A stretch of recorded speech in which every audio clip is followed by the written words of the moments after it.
Nous sommes le 22 mars. Le 22 mars, c'est la date du décès de Goethe, ce célèbre poète et penseur allemand, qui est décédé donc le 22 mars 1832. Et pourquoi il est intéressant de parler de Goethe? On a déjà parlé avec les livres de Louis Blin de Lamartine, qui a écrit donc une biographie sur le prophète salam, mais également de Alexandre Dumas qui a aussi écrit une biographie, de Jules Verne qui a écrit un poème sur le prophète salam, ou bien de Victor Hugo qui lui aussi a écrit un poème sur le prophète salam qui s'appelle L'an 9 de l'Hégire.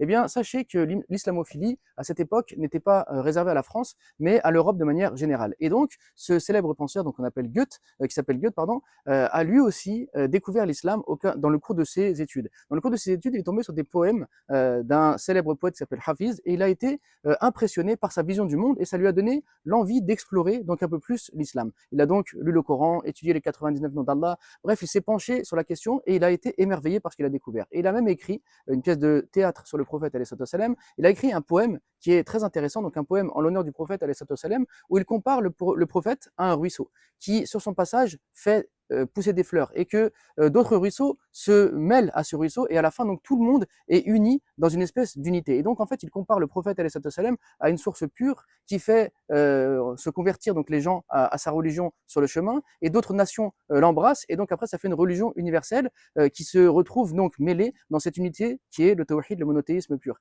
Donc vraiment étudier Goethe c'est extrêmement intéressant et étant donné qu'aujourd'hui donc on a une vision limitée de l'islam, que beaucoup de personnes sont critiques vis-à-vis de l'islam, eh bien il est intéressant de regarder les grands penseurs, ceux qui ont fondé la pensée et les idées donc qui circulent actuellement en Europe pour voir qu'est-ce que eux ont pensé de l'islam, comment est-ce que eux ils ont découvert l'islam, comment est-ce que eux ils ont analysé l'islam. Et d'ailleurs il disait au sujet du prophète salam que c'est un homme qui est d'une grandeur extrême et qui est d'une simplicité impressionnante et que le Coran est un livre qui est éternel et qui ne peut pas être dépassé. Bref, il avait vraiment une vision belle de l'islam, esthétique de l'islam. Il a contribué à travers ses écrits à mieux faire connaître l'islam en Allemagne. Donc aujourd'hui, s'intéresser à l'œuvre de Goethe, qui est donc décédé le 22 mars, c'est permettre peut-être aussi de donner des clés de compréhension afin qu'on puisse avoir au sujet de l'islam une autre image que celle que les médias et certains politiques tentent de mettre en avant.